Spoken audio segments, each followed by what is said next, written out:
할렐루야. 복음으로 교회를 새롭게 세상을 이롭게, 오늘 우리 금년 표인데 이 주제로 말씀을 드리겠습니다. 봉생마중 불부이직이다, 이런 말이 있어요.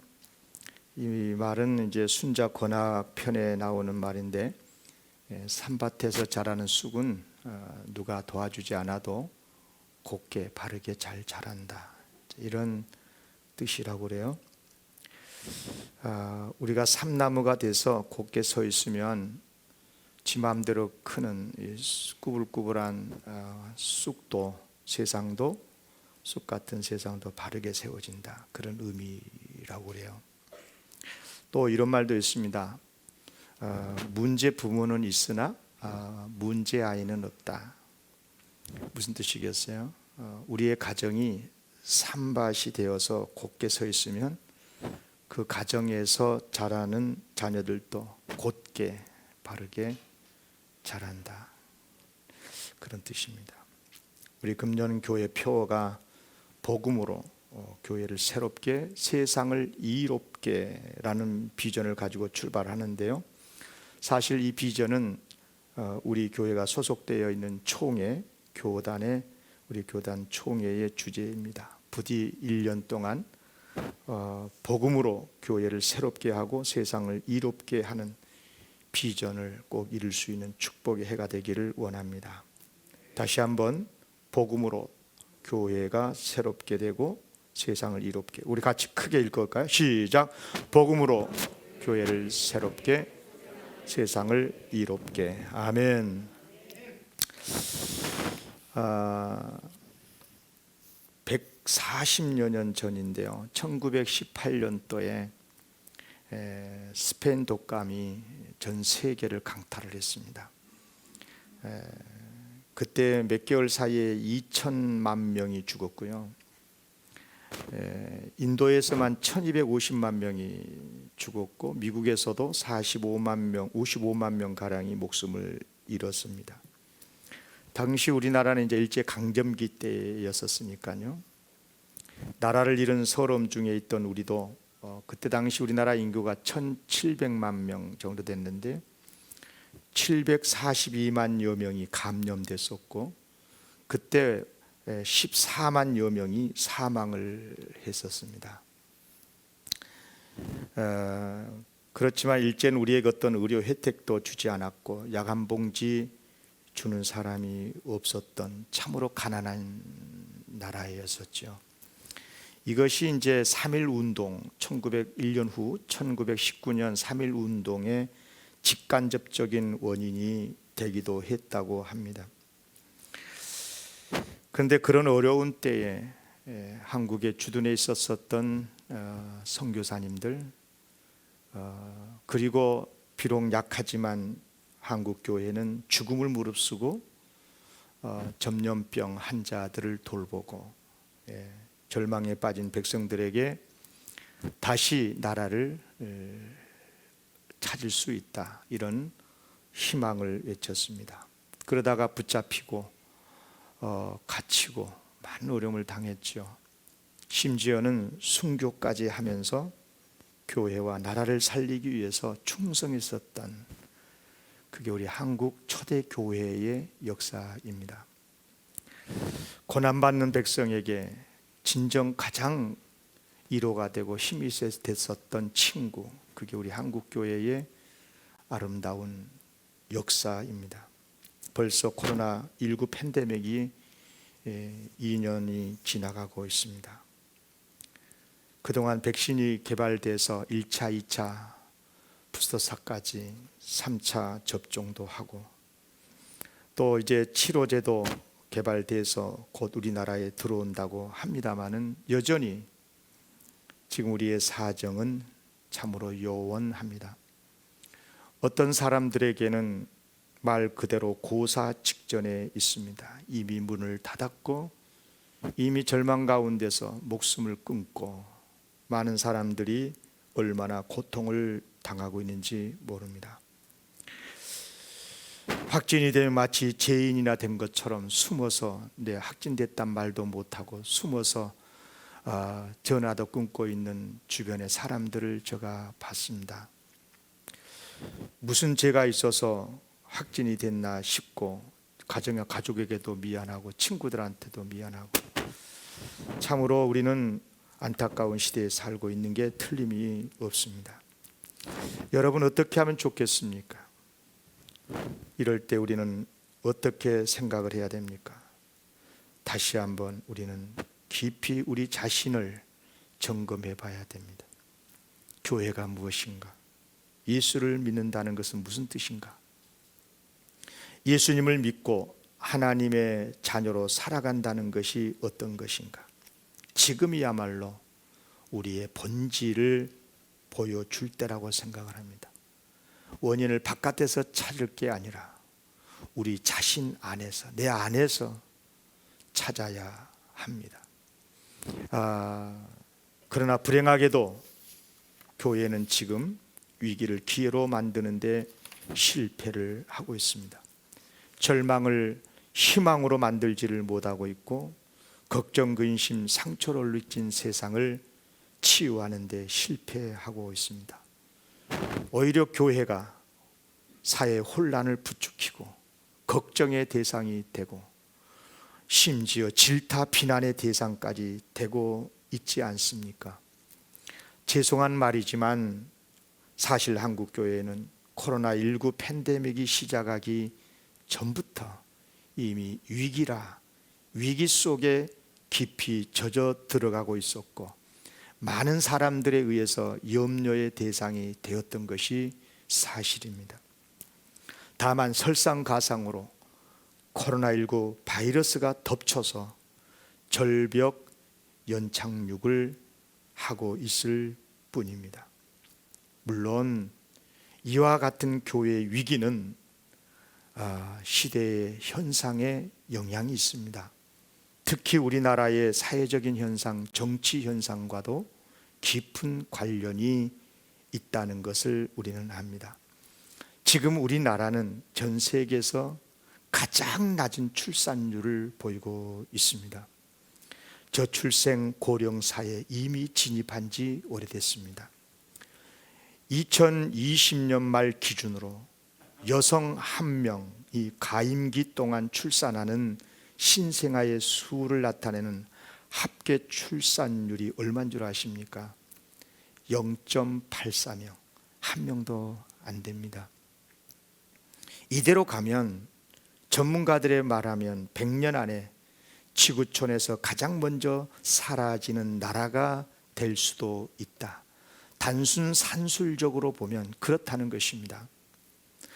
이미 학교 교실이 텅텅 비었고요. 시골 교회 이야기가 시골 학교 이야기가 아닙니다. 중소도시 학교 이야기가 아닙니다. 지금 영등포 안에 있는 학교조차도 벌써 한 학년에 한 학기, 두 학기, 두 반, 한 반, 두 반 정도로 줄여진 학교들도 있다는 말을 엊그제 들었습니다. 그러자니 이런 사회적 현상 속에서 한국 교회, 다음 세대 교회 학교는 어떻게 되겠습니까? 자연스럽게 소멸되어 가고 있는 겁니다. 여러분, 교회 학교 감소율이요, 일반 학교의 아이들의 초등학교 감소율의 1.5배가 된다는 것입니다. 그러니까 학교의 학생 수가 2명 줄여지면 교회의 아이들은 3명 줄어진다는 거예요. 그럴 정도로 속도가 빠르다 하는 겁니다. 지금 우리 대한의 수요 장로회 통합 측 교단만 하더라도 지난 10년 동안 교회 학교 학생 감소율이 38%가 되었습니다. 심각하고 너무너무 가슴 아픈 것은 지난 2년 코로나19 기간 동안 60%의 교회 학교 학생들이 예배를 중단했습니다. 이건 심각한 위기인 것입니다. 여러분, 우리 초등학생들이 10년, 20년 후에는 청년이 되고, 그리고 우리 젊은 층의 교회의 중추가 될 사람들이에요. 그런데 여러분, 60% 이상이 지금 예배를 2년 동안 못 드리고 있다면 이건 보통 일이 아닙니다. 우리 영광교회만 하더라도 유치부, 아동부 예배 중단해 본 적은 없습니다. 그러나 최선을 다해서 아이들과 연락을 하고 영상을 통해서 예배를 드리고, 그런데도 이게 제대로 예배가 잘 안 되고, 아이들이 전체가 모여서, 그래도 어른들은 같이 모여서 예배를 드리는데 부모님들이 자식 사랑을 얼마나 뜨겁게 합니까? 그래서 아이들을 아예 교회로 내보내려고 하지를 않고 있지 않습니까? 그러다 보니 같이 모여서 예배를 드린 적이 벌써 2년이 다 돼가고 있습니다. 이것은 심각한 위기로 봐야 됩니다. 여러분들의 자녀가 장차 신앙생활이 어떻게 될 것인가? 어른 돼서 예수 믿으면 된다고요? 절대 그러지 않습니다. 여러분 굉장히 귀담아 들으셔야 됩니다. 7년 전만 해도요, 우리나라의 종교인 비율이 1대1이었습니다. 100명이라 치면 50명은 종교인이고 50명은 비종교인이었습니다. 그런데 최근에 통계를 보니까요, 4대6으로 바뀌었습니다. 종교 소용없다는 겁니다. 60% 인구가 비종교인이라는 것입니다. 그만큼 우리나라 국민이 어떤 이유로든 간에 기독교를 포함해서 어떤 종교도 필요성을 가지고 있지 않다라고 하는 것입니다. 그만큼 종교에 대한 실망이 크다는 의미가 될 것입니다. 자, 이 단어를 어떻게 생각하십니까? 제4차 산업혁명 시대, 무슨 말인지는 알겠습니까? AI, 메타버스, 디지털 르네상스 시대. 어느 대통령 후보는 메타버스 한다고 스마트폰 들고 막 이렇게 하던데, 그게 메타버스입니까?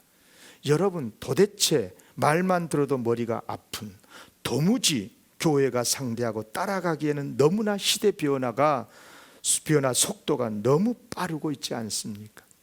그렇습니다. 정말 어려운 시대에 있습니다.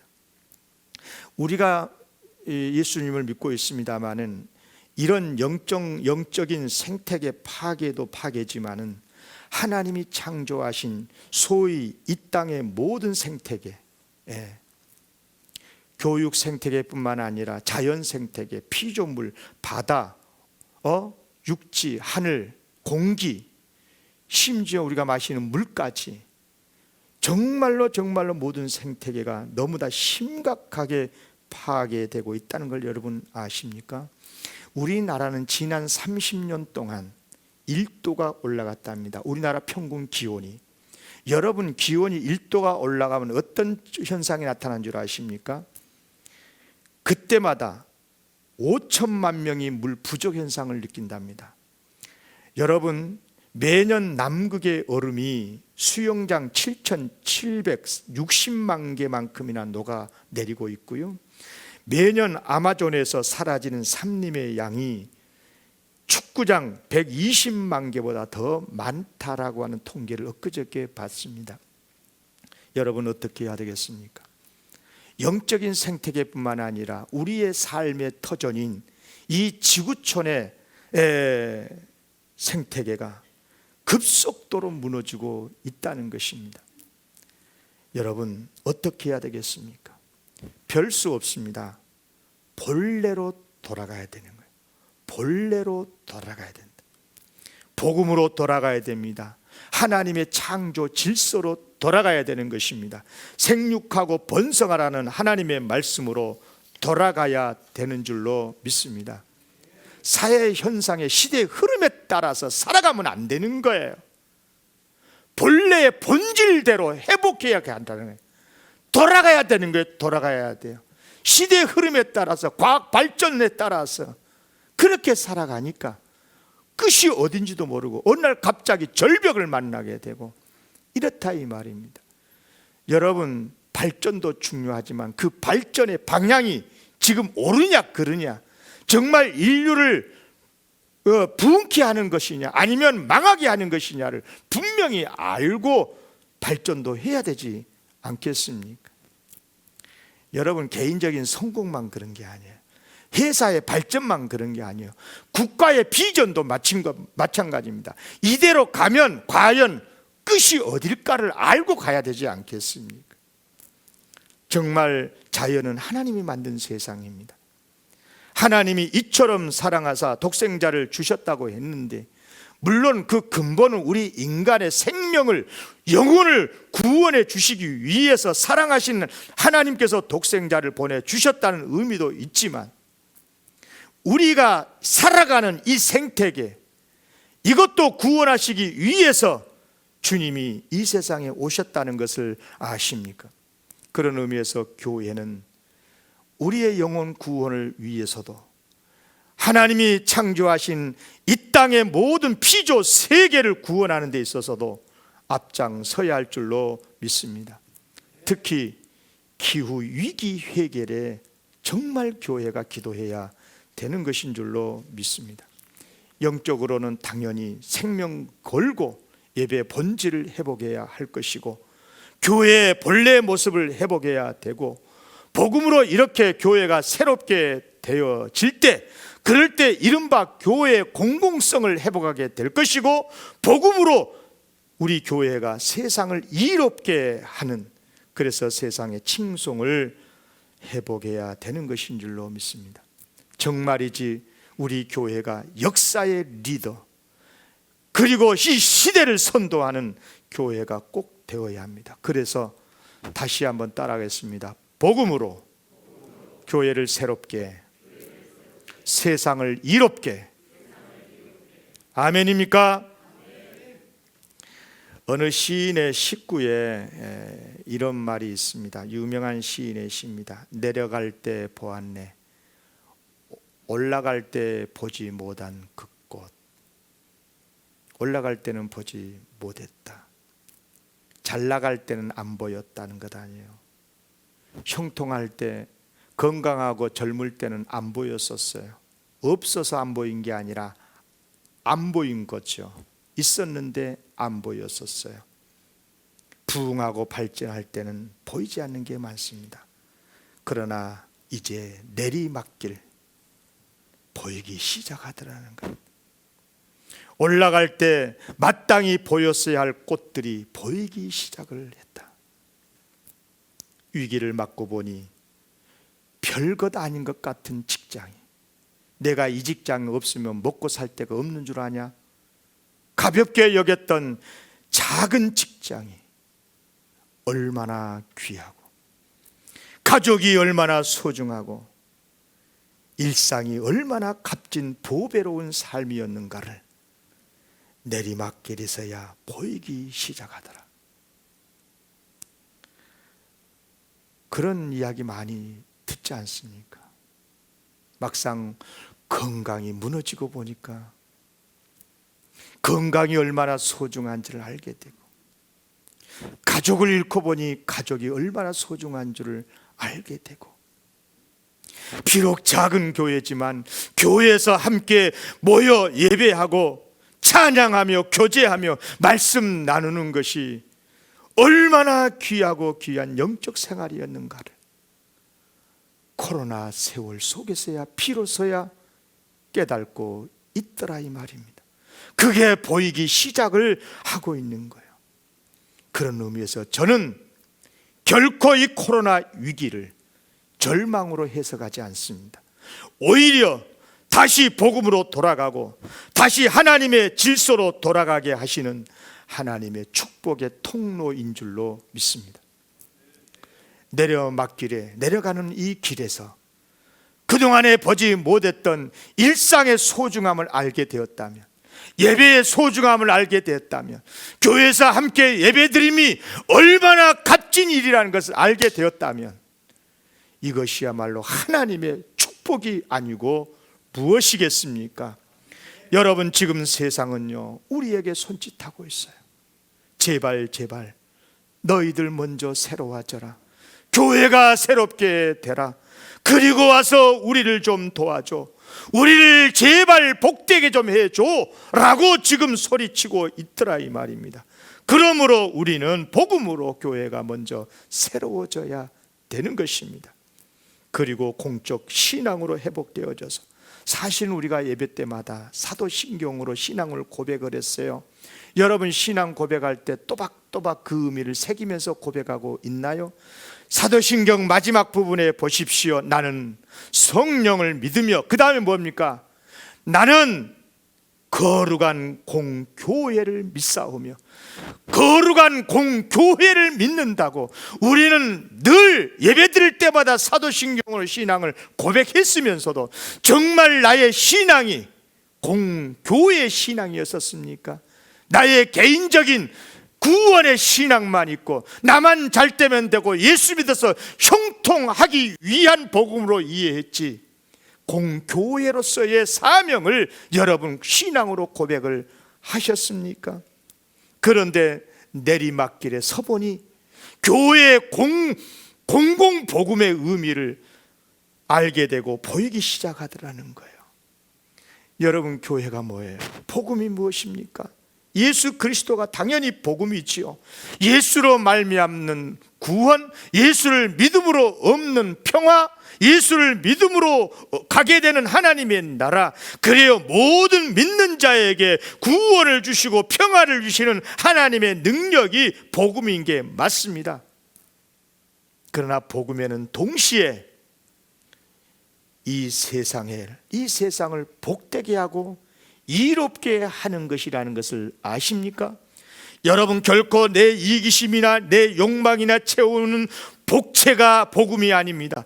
오히려 세상을 이롭게 하고 세상을 복되게 하는 구원의 통로가 바로 복음의 능력인 줄로 믿습니다. 이 복음의 능력을 우리 교회가 회복해야 된다는 거예요. 어느 공장의 벽에 이런 글귀가 있다고 합니다. God is the key. 하나님은 열쇠다 하는 거예요. 이 공장은 열쇠 만든 공장이래. 열쇠 만든 거.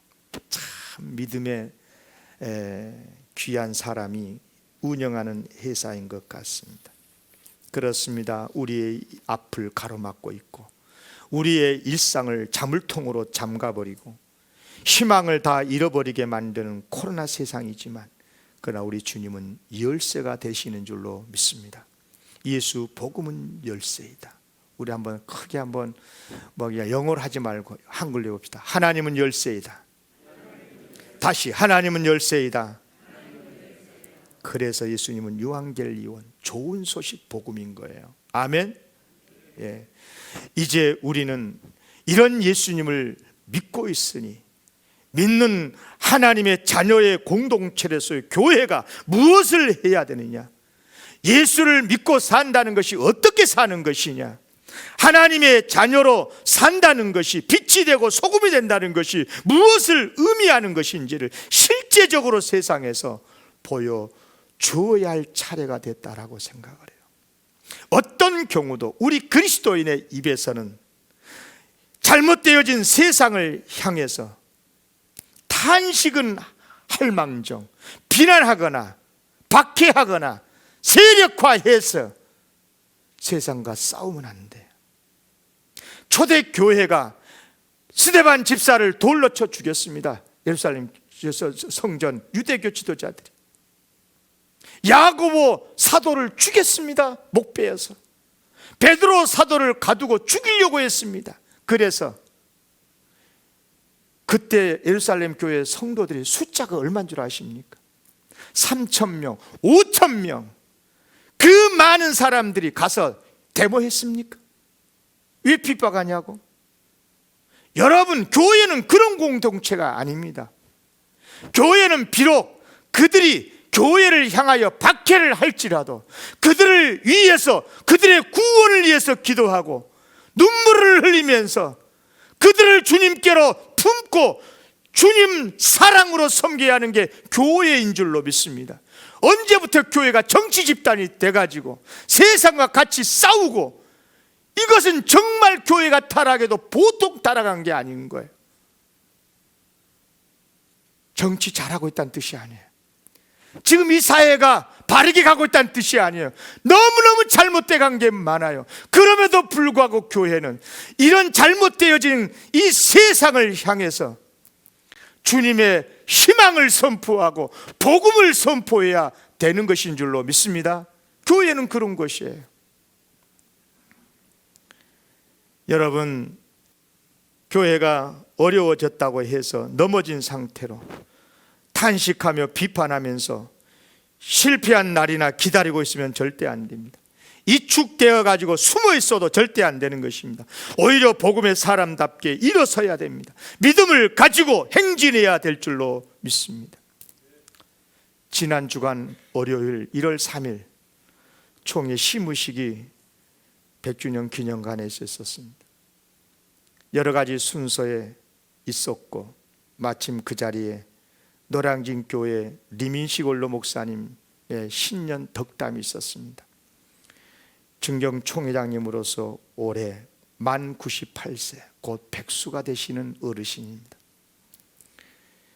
목사님의 지난 고난의 세월, 특히 6.25 전쟁 20대 세월을 목회했던 세월을 한국교회와 지금의 한국교회와 비교를 하면서 지금 한국교회는 마치 로뎀나무 아래 쓰러져 있는 엘리야 신드롬에 빠져 있는 것 같다.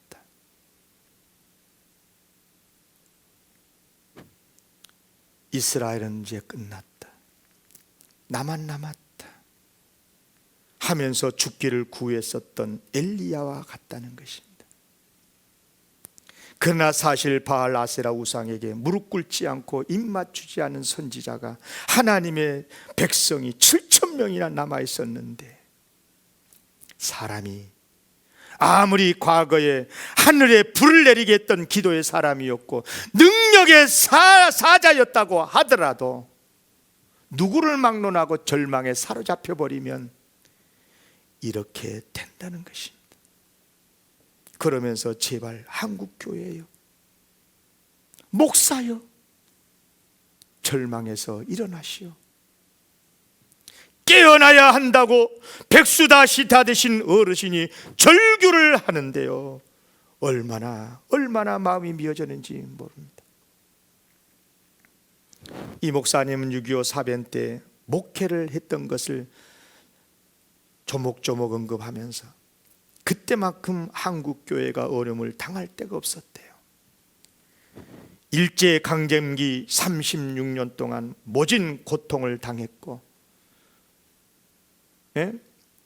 일제 신사참배를 강요당하기는 했었지만 그래도 예배가 멈춘 적이 없었대요. 그러나 6.25 사변 당시에는 3년 동안이나 낙동강 이남을 제외하고는 거의 한반도의 예배가 사라졌었대요. 그래서 한국교회는 다 끝났다고 생각을 했습니다. 이제 곧 공산화가 되면 한반도에서 교회의 십자가는 다 사라질 것이다. 그러나 놀랍게도 전쟁이 끝난 이후 한국교회는 세계 선교 역사 이래 가장 크게 부흥했다. 그리고 지금까지 한국교회는 세계 선교의 귀한 사명을 감당하는 귀한 교회가 되었었다. 그러면서 코로나 2년에 이렇게 한국교회가 무너지면 되느냐? 어떻게 해서 한국교회가 이렇게 되느냐? 절망하지 마시오. 이 노인이 말합니다. 절망하지 마세요. 오히려 부흥의 기회로 삼으시오. 하나님의 역사 앞에 겸손하시오. 그래요. 사실 어려워서 어려운 게 아니라 절망해버리면 진짜 어려워지는 것입니다. 사랑하는 성도 여러분, 우리 예수님, 우리가 구주로 믿고 있는 우리 예수님, 우리의 모든 문제, 우리의 모든 죄를 짊어지고 죽으셨는데 실패입니까? 그것이 예수님이 십자가에 죽은 것이 실패였느냐고요? 아니었어요. 오히려 우리의 모든 죄를 용서해 주시는 구속의 죽음이었었고요. 그리고 다시 사셔서 죽음을 이기시고 우리에게 부활의 세계를 열어주셨고요, 생명의 영생의 세계를 활짝 열어서 우리로 하여금 영생 복락의 길을 걷게 해주셨다 이 말이에요. 우리가 그분을 예수님으로 믿고 있는 사람이요, 그분을 우리의 구주로 믿고 있는 사람이에요. 그러므로 아무리 세상이 위기라고 해도 세상을 창조하시고 다스리고 계시는 하나님, 그리고 심판하실 분도 하나님, 역사의 주인은 하나님이라고 믿는다면 우리는 아무리 세상이 어려워도 절망하면 안 되는 거예요. 믿습니까? 꼭 일어나실 수 있다. 우리 일어날 수 있다. 우리 회복된다 라고 하는 믿음으로 살아가시기를 주의 이름으로 기원합니다. 우리 예수님께서 가장 먼저 세상에 등장하자마자 외치셨던 첫 메시지가 있습니다. 마가복음 1장 15절 말씀입니다. 다 같이 크게 읽겠습니다. 시작. 이르시되 때가 찼고 하나님의 나라가 가까이 왔으니 회개하고 복음을 믿으라. 아멘. 복음, 예수 그리스도가 복음이시지요. 그래서 기독교는 시작도 끝도 앞도 뒤도 알파 오메가가 다 예수예요. 예수. 그렇다면 여러분, 복음으로 교회가 세워진다는 말이 무슨 말일까? 간단하잖아요. 명료하잖아요. 길게 설명할 필요 없어요. 교회는 예수님으로 따라가는 거예요. 예수의 사람들이 되는 거예요. 시대의 흐름에 따라서 교회가 발달해가면 안 되는 거예요. 시대의 흐름에 따라서, 이데올로기에 따라서 교회가 가는 것은 그건 변질이에요. 변질, 타락인 거예요. 타락. 교회는 누가 뭐래도 예수 그리스도를 믿고 예수 그리스도를 따라가야 되는 줄로 믿습니다. 이게 바로 교회를 새롭게 하는 거예요.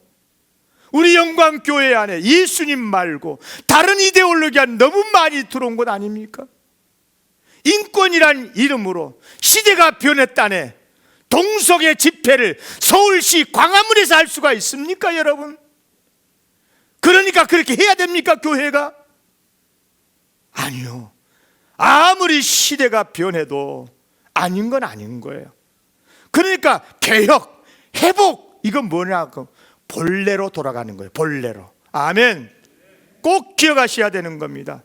그러면 복음으로 세상을 이롭게 한다는 건 뭐겠어요? 그러면 당연히 죄 많고 어두운 세상, 이렇게 가면 반드시 지옥의 절벽에 떨어질 건데 예수 그리스도의 복음으로 이 세상을 살려내고 복되게 하는 것 아니겠습니까? 이것만큼 이롭게 하는 게 어디 있어요? 세상과 싸우면 안 되고요.